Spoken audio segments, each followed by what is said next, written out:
La noche en que volvimos a ser gente. Que si me acuerdo. Se acuerda el barrio entero si quieres que te diga la verdad. Porque eso no se le olvida ni a Trompo Loco, que ya no es capaz de decir ni dónde enterraron a su mamá hace 15 días. Lo que pasa es que yo te lo puedo contar mejor que nadie por esa casualidad que tú todavía no sabes. Pero antes vamos a pedir unas cervezas bien frías porque con este calor del diablo, ¿quién quita que hasta me falle la memoria? Ahora sí, salud y peseta, y fuerza donde tú sabes. Bueno, pues de eso ya van 4 años, y si quieres te digo hasta los meses y los días, porque para acordarme no tengo más que mirarle la cara al barrigón, ese que tuviste ahí en la casa cuando fuiste a procurarme esta mañana. Sí, el mayorcito, que se llama igual que yo, que si hubiera nacido mujercito hubiera tenido que ponerle Estrella o Luz María o algo así, o hasta Milagros. Mira por qué. Aquello fue. Pero si sigo así voy a contarte del cuento al revés, o sea, desde el final y no por el principio. Así que mejor sigo por donde iba.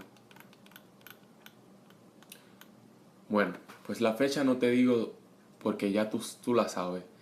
Y lo que te interesa es otra cosa.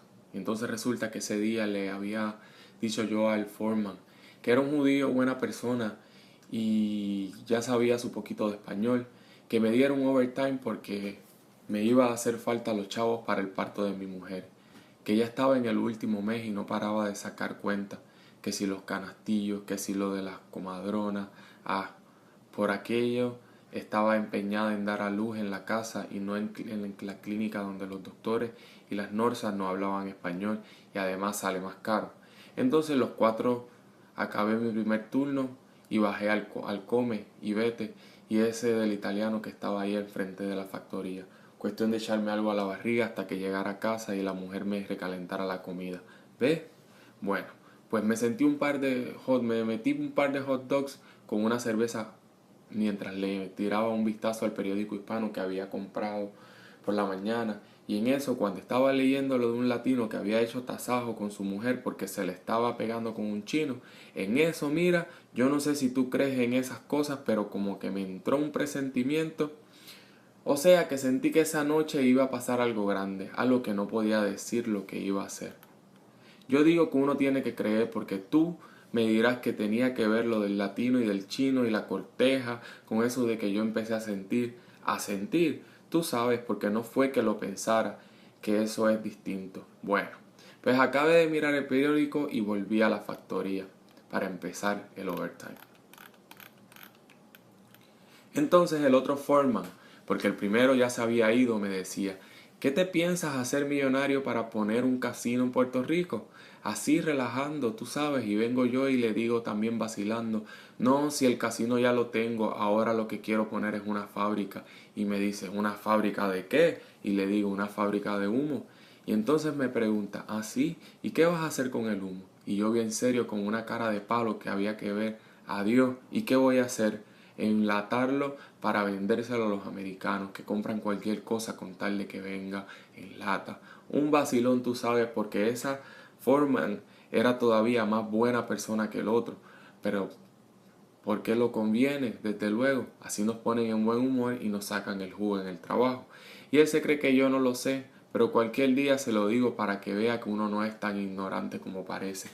Porque esta gente aquí a veces se imagina que uno viene de las últimas cínsoras y confunde el papel de lija con el papel de inodoro, sobre todo cuando uno es trigueñito y con la morusa tirando a la caracolillo. Pero bueno, eso no es noticia, eso es noticia vieja. Y lo que tengo que contarles es otra cosa. Ahora que la condena calor sigue y la cerveza ya se nos acabó, la misma marca no, ok, pues como te iba diciendo, después que el foreman me quiso vacilar y yo le dejé con las ganas, pegamos a trabajar en serio. Porque eso sí, aquí la guachafita y el trabajo no son compadres. Time is money, ya tú sabes. Pegaron a llamarme radios por el assembly line y yo a meterle los tubos. Chan, chan, chan. Sí, yo lo hacía entonces, era poner tubos, dos a cada radio, una en cada mano, chan, chan. Al principio, cuando no estaba impuesto, a veces se me pasaba un radio y entonces, muchacho, tenía que correrle detrás, al mismo tiempo echarle el ojo que venía seguido, y creía que me iba a volver loco. Cuando salía del trabajo sentía como que llevaba un baile de zambito en todo el cuerpo. Así me está que por eso es que en este país hay tanto borracho y tanto vicioso. Sí, chico, porque cuando tú quedas así, lo que te pide el cuerpo es un juanetazo de lo que sea, que por lo general es ron o algo así, y ahí se va acostumbrando uno. Yo digo que por eso las mujeres se defienden mejor que el hombre, mejor en el trabajo de factoría, porque ellas se entretienen con el chismorreo y la habladuría y el comentario, ¿ves? Y no se imponen a la bebida. Bueno, pues ya tenía yo un rato metiendo tubos y pasando bobería cuando en eso viene el foreman y me dice, oye, ahí te buscan. Yo le digo, ¿a quién? ¿A mí? Pues claro, me dice, aquí no hay dos con el mismo nombre. Entonces pusieron a otro en mi lugar para no parar el trabajo.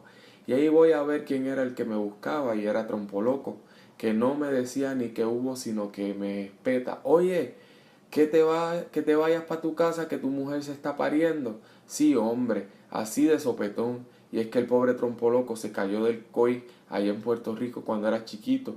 Y según decía su mamá, que en paz descanse, cayó de cabeza. Y parece que el golpe se le ablandaron los sesos.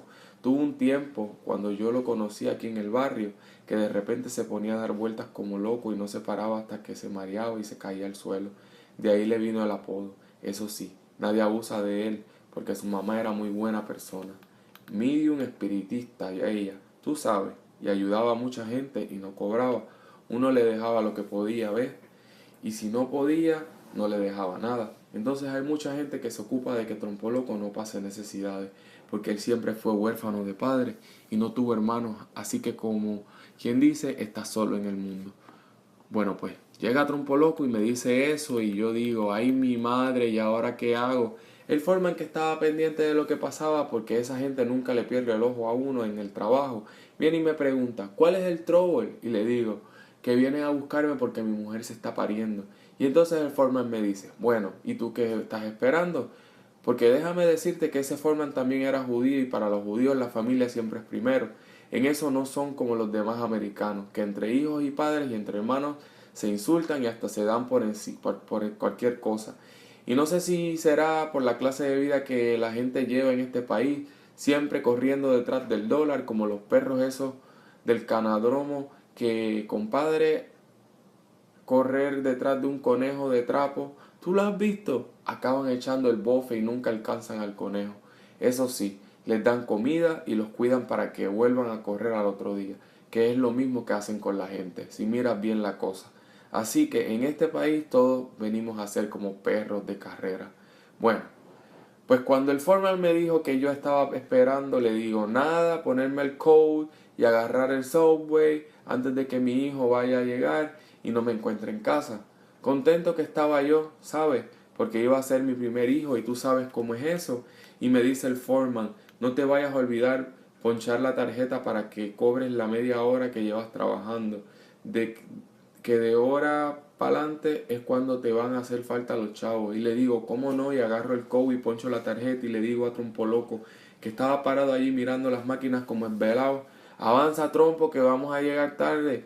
Y bajamos la escalera corriendo para no esperar el ascensor y llegamos a la acera, que estaba bien crowded, porque a esa hora todavía había gente saliendo del trabajo. Y digo yo, maldita sea que tocarme la hora del rush.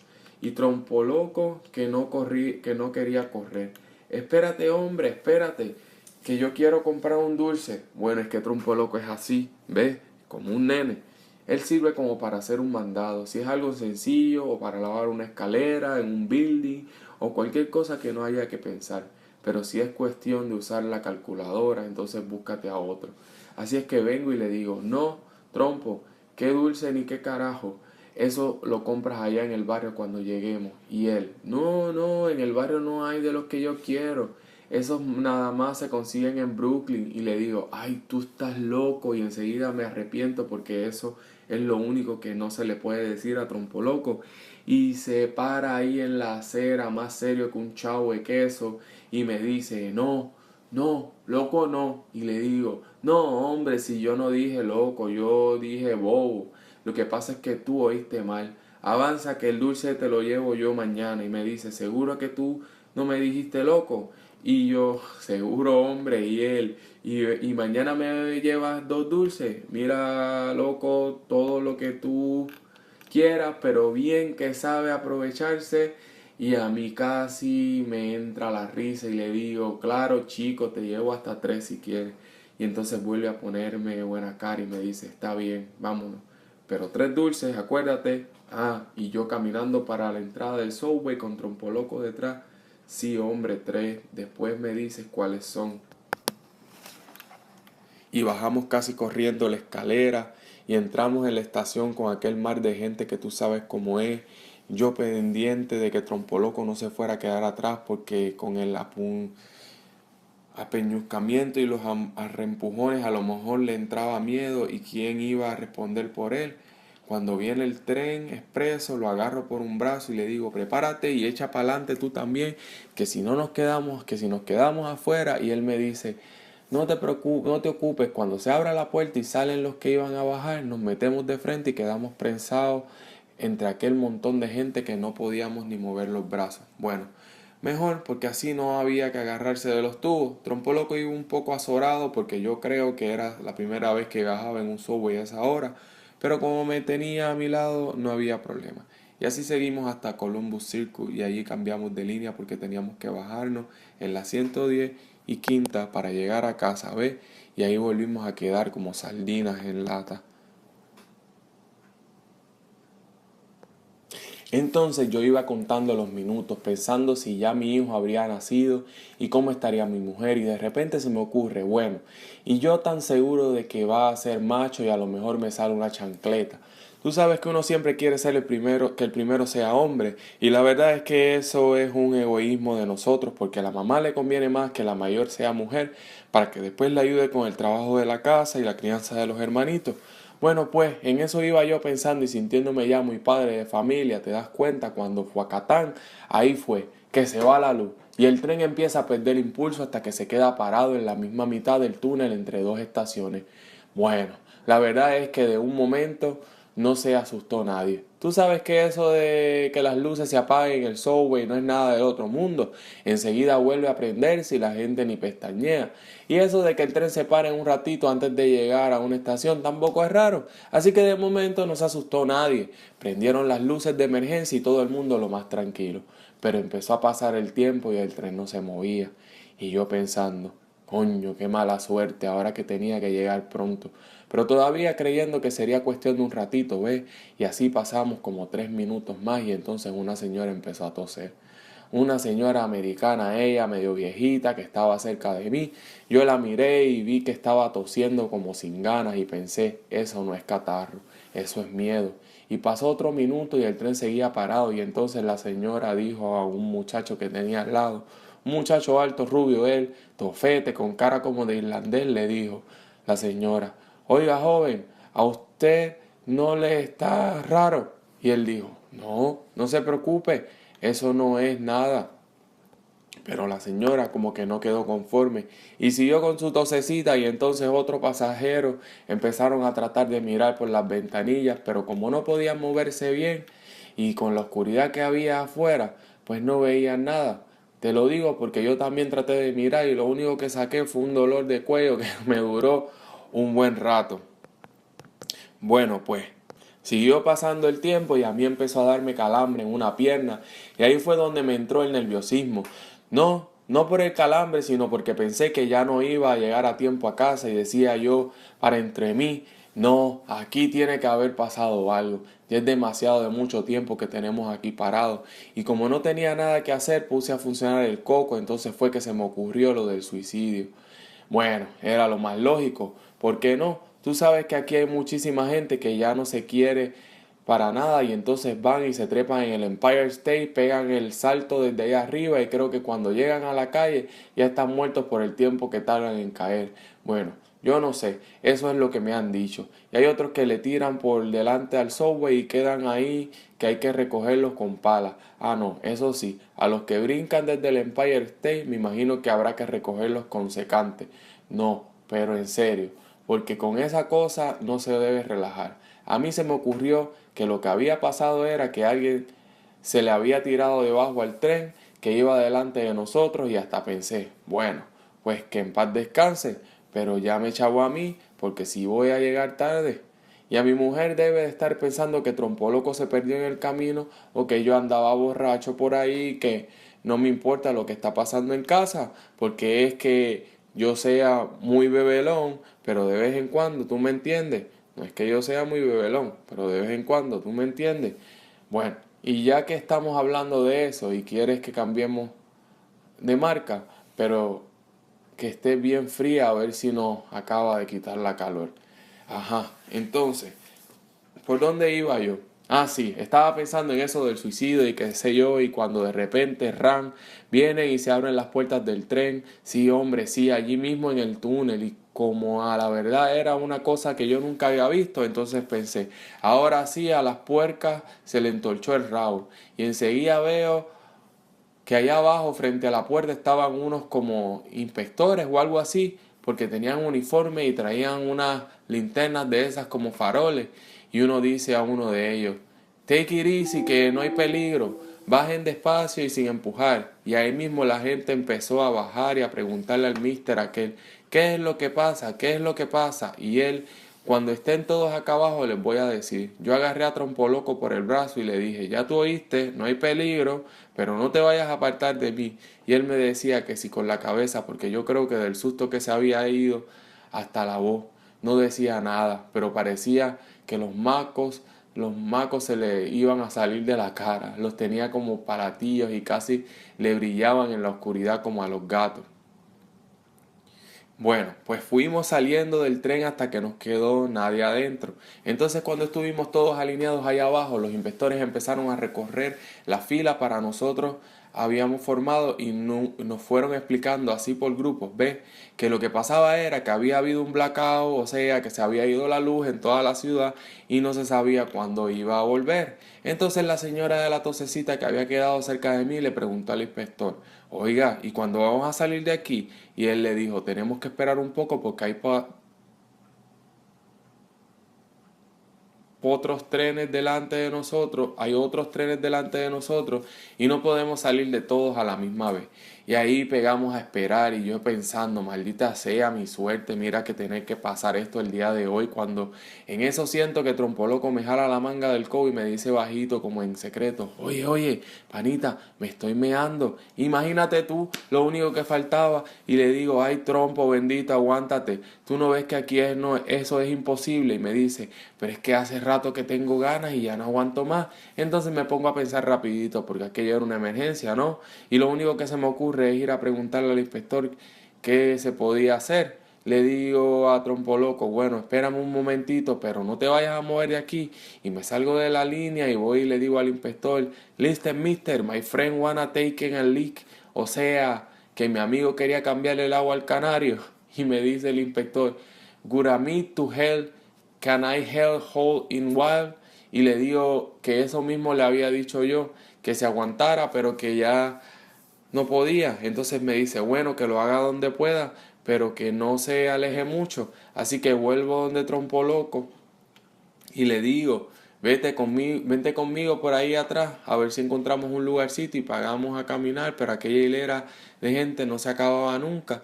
Y habíamos caminado un trecho cuando vuelve a jalarme la manga y me dice, ahora sí ya no aguanto, brother. Entonces le digo, pues mira, ponte detrás de mí pegadito a la pared, pero ten cuenta que no me vayas a mojar los zapatos y hazlo despacito para que no se oiga.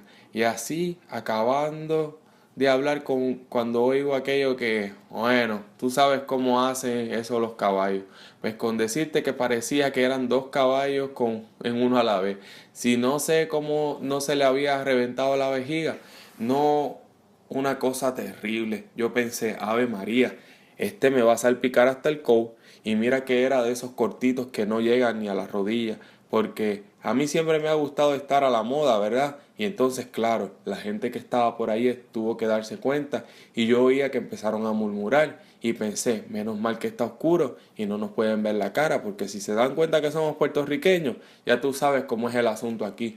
Yo pensando todo eso y trompoló que no acaba. Cristiano, las cosas que le pasan a uno en este país, después las cuentas y la gente no te las cree. Bueno, pues al fin Trompoloco acabó, o por lo menos eso creía yo, porque ya no se oía aquel estrépito que estaba haciendo, pero pasaba el tiempo y no se movía y le digo, oye, ¿ya tú acabaste? Y me dice, sí, y yo, pues vámonos. Y entonces me sale con que, espérate, que me estoy sacudiendo. Mira, ahí fue donde yo me encocoré. Le digo, pero muchacho, ¿eso es una manguera o qué? Camina por ahí si no quieres que esta gente nos sacuda hasta los huesos después de esta inundación que tú has hecho aquí. Entonces como que comprendió la situación y me dijo, está bien, vámonos. Pues volvimos a donde estábamos antes y allí nos quedamos esperando como media hora más. Yo veía a la gente alrededor de mí hablando inglés, quejándose y diciendo que qué abuso, que parecía mentira, que si el alcalde, que sí, qué sé yo. Y de repente oigo por allá que alguien dice en español, bueno, para estirar la pata lo mismo de aquí adentro que allá afuera. Y mejor que sea aquí porque así el entierro tiene que pagarlo el gobierno. Si algún boricua que quería acercarse a hacerse el gracioso, yo miré así a ver si lo veía para decirle que el entierro de él lo iba a pagar la Sociedad Protectora de Animales, pero en aquella oscuridad no pude ver quién era. Y lo malo fue que el chistecito aquel me hizo su efecto, no te creas, porque parado allí sin hacer nada y con la preocupación que traía yo y todo ese problema, tú sabes, lo que se me ocurrió a mí entonces, imagínate, yo pensé que el inspector no había dicho un embuste y que lo que pasaba era que ya había empezado la Tercera Guerra Mundial. No, no te rías, yo te apuesto que yo no era el único que estaba pensando eso. Sí, hombre, con todo lo que se pasan diciendo en los periódicos aquí, de que si los rusos, los chinos y hasta los marcianos en los platillos voladores, pues claro, ¿y por qué tú te crees que este país hay tanto loco? Sí, ahí en Belú ya ni caben y creo que va a tener que construir otro manicomio. Pues en esa barbaridad estaba yo pensando cuando vienen los inspectores y nos dicen que ya nos tocaba el turno de salir a nosotros, pero caminando en fila y con calma. Entonces pegamos a caminar y al final llegamos a la estación que era la de tan lejos de casa, pero tan cerca porque eran unas cuantas calles las que nos faltaban. Imagínate que eso nos hubiera pasado en la 28 o algo así, la cagazón, ¿no? Pero bueno, la cosa es que llegamos a la estación y le digo a Trompoloco, avanza y vamos a salir de aquí. Y subimos la escalera con todo aquel montón de gente que parecía un hormiguero cuando tú le echas agua caliente y al salir a la calle, ay bendito, nos tiembla, no. ¿Por qué estas luces en los carros y eso, verdad? Pero oscuridad sí, porque ni en la calle ni en los edificios había una sola prendida. Y en eso pasó un tipo con un radio de esos portátiles y como iba caminando en la misma dirección que yo, me la emparejé y me puse a oír lo que estaba diciendo en el radio. Y era lo mismo que nos había dicho el inspector allá abajo en el túnel.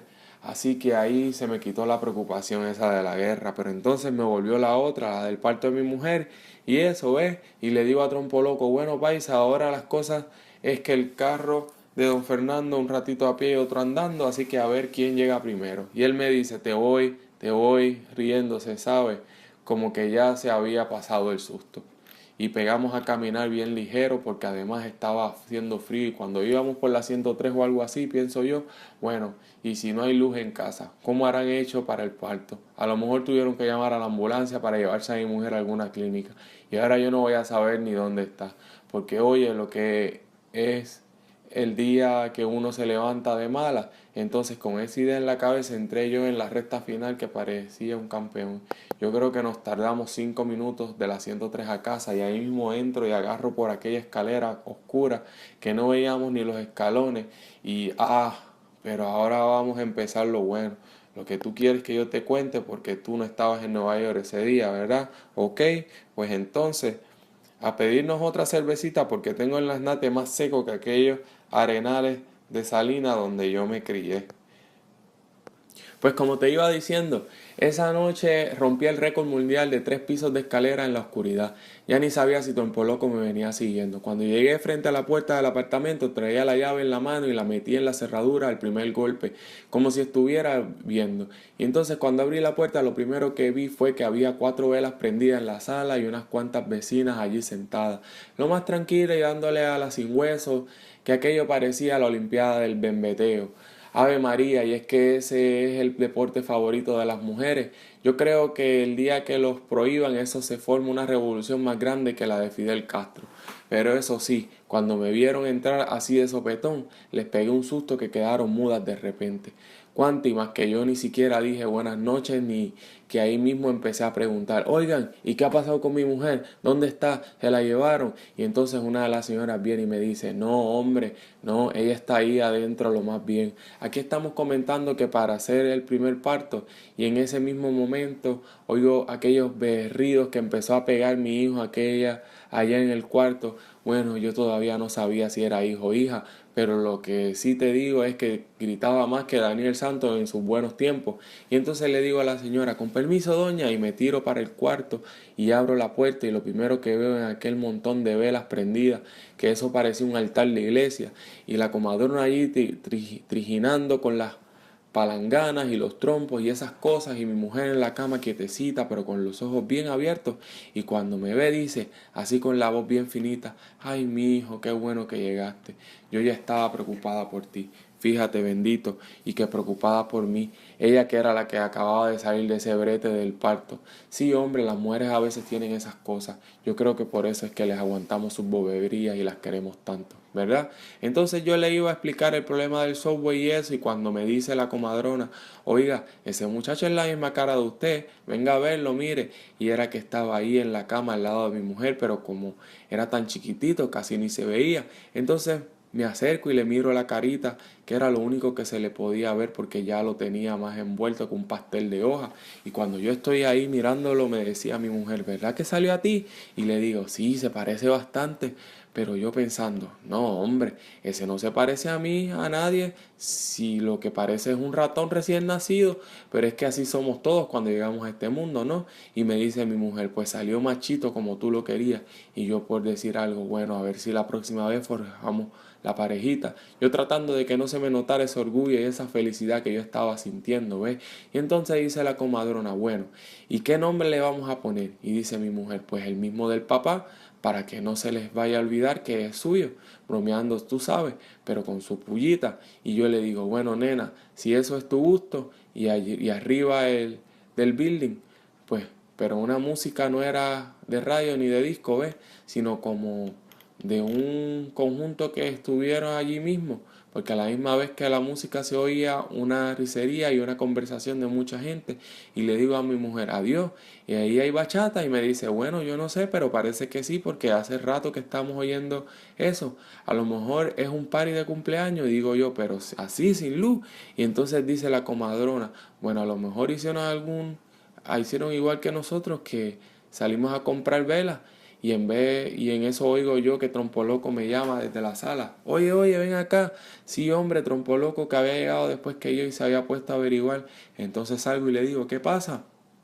Y me dice, muchacho, que allá arriba en el rufo está chévere la cosa. Sí, en el rufo, o sea, en la azotea. Y digo yo, bueno, pues vamos a ver qué es lo que pasa. Yo todavía sin imaginarme nada, ¿ves? Entonces agarramos las escaleras y subimos, y cuando salgo para afuera veo que ahí estaba casi todo el building. Doña Lula, la viuda del primer piso, Cheo, el de Aguavilla, que había cerrado el cafetín cuando se fue la luz y se había metido en su casa, las muchachas del segundo que ni trabajaban ni están en el welfare según las malas lenguas, don Leo, el ministro pentecostal que tiene 4 hijos, aquí 7 en Puerto Rico, Pipo y los muchachos de doña Lula, uno de los de don León, que esos eran los que habían formado el conjunto con una guitarrita, un güiro, unas maracas y hasta un timbale, que no sé dónde lo sacaron porque nunca los habían visto por allí. Sí, un cuarteto, oye, y sonaba, cuando yo llegué estaban tocando Preciosa, Y el que cantó era Pipo, que tú sabes que es independentista cuando llegaba aquella parte de que dice, preciosa te llaman los hijos de la libertad. Subía la voz como que creo que lo oían hasta en Morovi. Y yo allí parado mirando a toda aquella gente oyendo la canción. Cuando viene y se me acerca una de las muchachas del segundo piso, una medio gordota ella que creo que se llamaba Mirta, y me dice, oiga, qué bueno que subió, véngase para acá para que se dé un palito. Ah, porque tenían sus botellas y unos vasitos de cartón ahí encima en una silla, y yo no sé si eran de Bacardí o de Don Q, porque desde donde yo estaba no se veía tanto, pero le digo enseguida a la muchacha, bueno, si usted me lo ofrece, yo acepto con mucho gusto. Y vamos y me sirve el ron, y entonces le pregunto, bueno, ¿y por qué es en la fiesta si se puede saber? Y en eso viene doña Lula, la viuda, y me dice, adiós, pero usted no se ha fijado. Y yo miro como buscando por los lados, pero doña Lula me dice, no, hombre, Cristiano, por ahí no, mire para arriba. Y cuando levanto la cabeza y miro, que me dice, ¿qué está viendo? Y yo, pues la puerta, la luna. Y ella, ¿y qué más? Y yo, pues las estrellas. Ave María, muchacho. Y ahí fue donde yo caí en cuenta. Yo creo que la doña Lula me lo vio en la cara, porque ya no me dijo nada más. Me puso las dos manos en los hombros y se quedó mirando ella también quietecita, como si yo estuviera dormido y ella no quisiera despertarme, porque yo no sé si tú me lo vas a creer, pero aquello era como un sueño. Había salido una luna de este tamaño, mira, y amarilla, amarilla, como si estuviera hecha de oro, y el cielo estaba todito lleno de estrellas, como si todos los cucuyos del mundo se hubieran subido hasta allá arriba y después se hubieran quedado a descansar en aquella inmensidad, igual que en Puerto Rico, cualquier noche del año. Pero era que después de tanto tiempo sin poder ver el cielo, por ese resplandor de millones de luces eléctricas que se prenden aquí todas las noches, ya se nos había olvidado que las estrellas existían. Y entonces cuando llevábamos yo no sé cuánto tiempo contemplando aquel milagro, oigo a doña Lula que me dice, bueno, y parece que no somos los únicos que estamos celebrando. Y era verdad, yo no podía decirte en cuántas azoteas del barrio se hizo fiesta aquella noche, pero seguro que fue unas cuantas, porque cuando el conjunto de nosotros dejaba de tocar, oíamos clarita la música que llegaba de otros sitios. Entonces yo pensé muchas cosas, pensé en mi hijo que acababa de nacer y lo que iba a hacer su vida aquí, pensé en Puerto Rico y en los viejos y en todo lo que dejamos allá, nada más que por necesidad. Pensé tantas cosas que algunas ya se me han olvidado, porque tú sabes que la mente es como una pizarra y el tiempo como un borrador que le pasa por encima cada vez que se nos llena. Pero de lo que sí me voy a acordar siempre es de lo que le dije entonces a doña Lula, que es lo que te voy a decir ahora para acabar de contarte lo que tú querías saber. Y es que, según mi pobre manera de entender las cosas, aquella fue la noche que volvimos a ser gente. Relato de la noche que volvimos a ser gente, de José Luis González, 1970.